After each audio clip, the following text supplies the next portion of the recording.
New details on a shooting in Cheltenham. We're now learning that the murder of a mother killed outside of a Dunkin' was planned for months by these two people here in the middle. And investigators say... On April 11, 2023, what began as an ordinary morning for Rachel turned into a devastating tragedy that shattered a family. Rachel King was ambushed in her car while waiting in a Dunkin' Donuts drive-thru in Cheltenham, Pennsylvania. Her young son, seated in the back seat, was unharmed physically, but left to carry the emotional scars of witnessing a nightmare unfold. After being shot multiple times, Rachel was pronounced dead at the scene. Well, who would commit such a shocking act in broad daylight? Was this a random act of violence, or did someone plan her execution? What secrets lay beneath Rachel's life that could lead to such a tragic end? Rachel's relationship with William Hayes added another layer to her story. They shared a loving partnership that brought stability into their lives.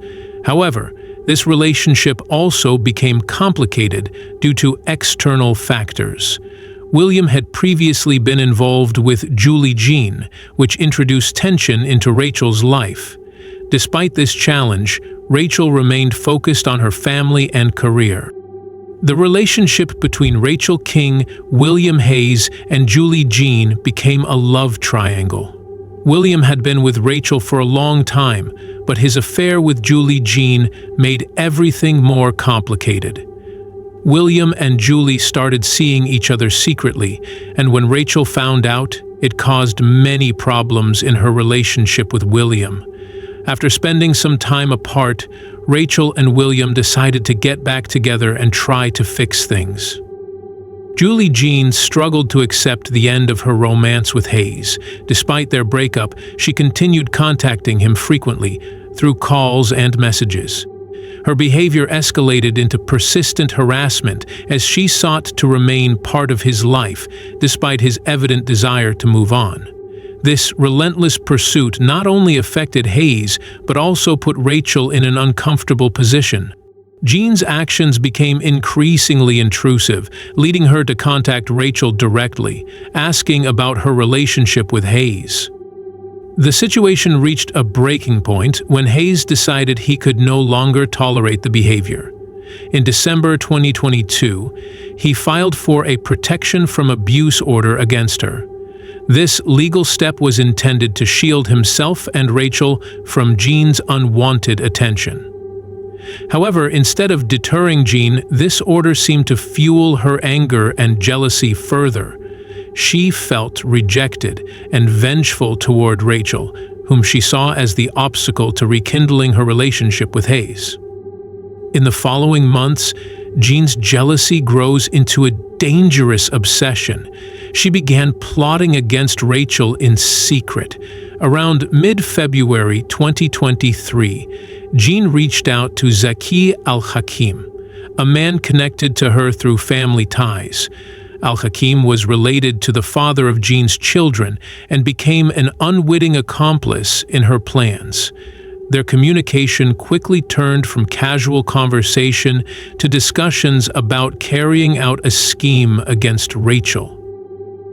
Julie Jean's plan to harm Rachel King was not a spur-of-the-moment decision, but a calculated scheme unfolding over several weeks. In her mind, the only way to resolve this inner struggle was to entirely eliminate Rachel from the picture. Evidence collected from Jean's phone showed that she communicated with Al-Hakim frequently. They often met in person to discuss their plans. During these meetings, Jean provided Al-Hakim with pictures of Rachel, which he saved on his phone. This information was crucial for Al-Hakim, allowing him to identify Rachel quickly when the time came.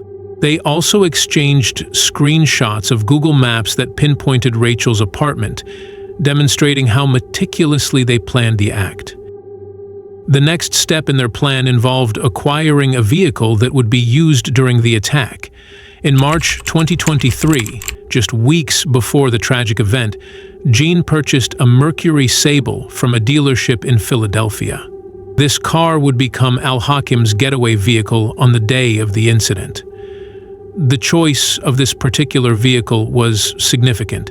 It allowed them to blend in while following Rachel without raising suspicion.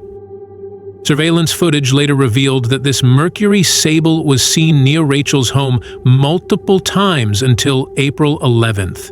It became clear that Al-Hakim had been stalking Rachel, observing her movements and learning her routine. He would follow her from her home to various locations, including the Dunkin' Donuts, where the tragic event would eventually unfold.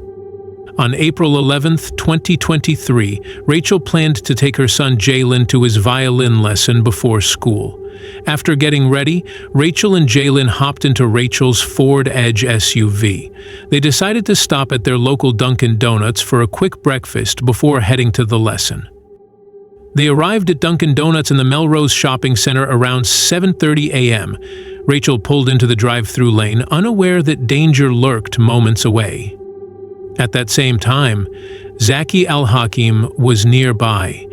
Al-Hakim parked his light-colored sedan a short distance behind Rachel's vehicle in the drive-thru lane. He exited his car and approached Rachel's SUV without hesitation.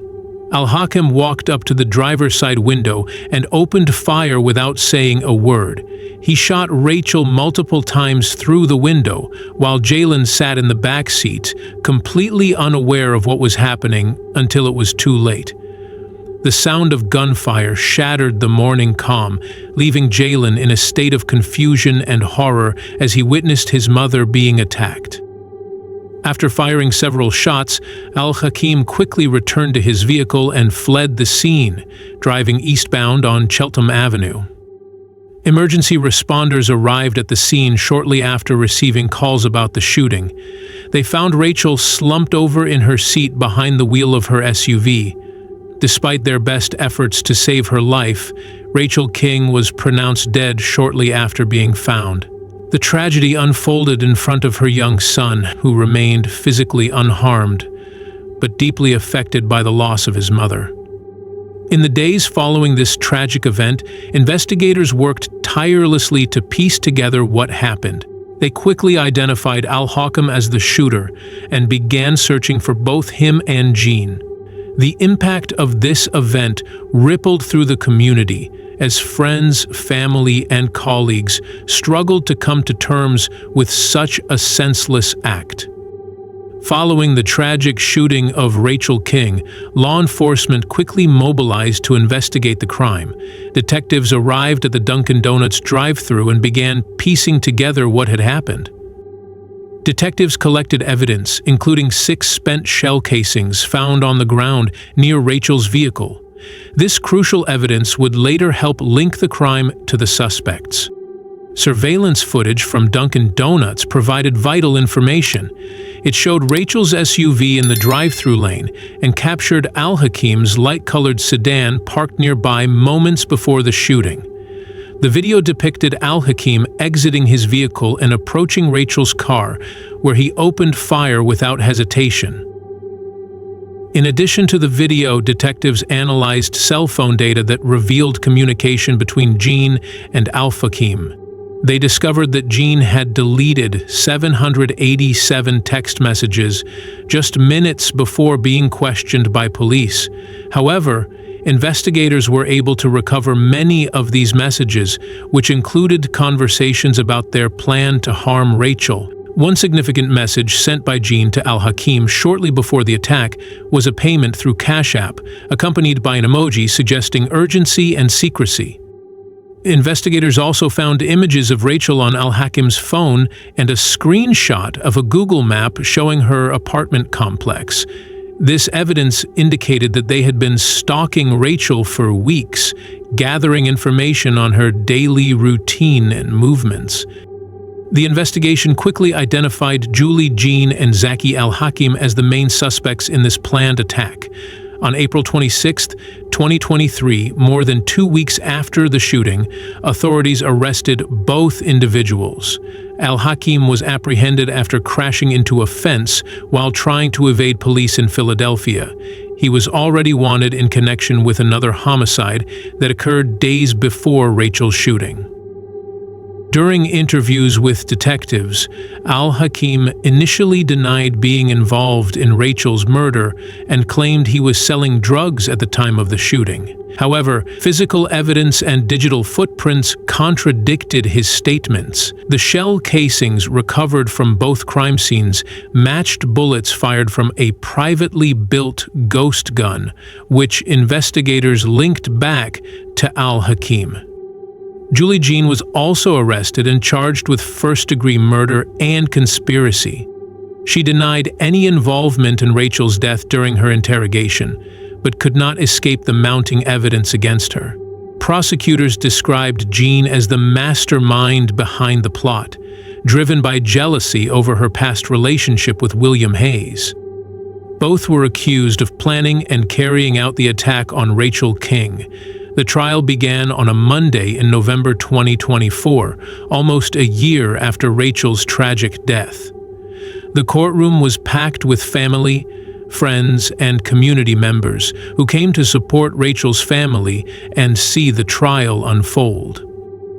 The prosecution, led by District Attorney Kevin Steele, presented a compelling case against both defendants.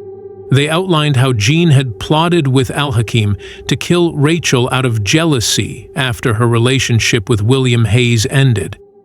The prosecution argued that Jean was the mastermind behind the plan, while Al-Hakim was the one who executed it.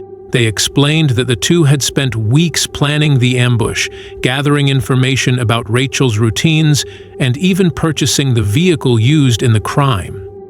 Key testimonies played a crucial role in the trial. William Hayes, Rachel's boyfriend, took the stand to recount his relationship with both women. He described how he had an affair with Jean, but ultimately chose to reconcile with Rachel.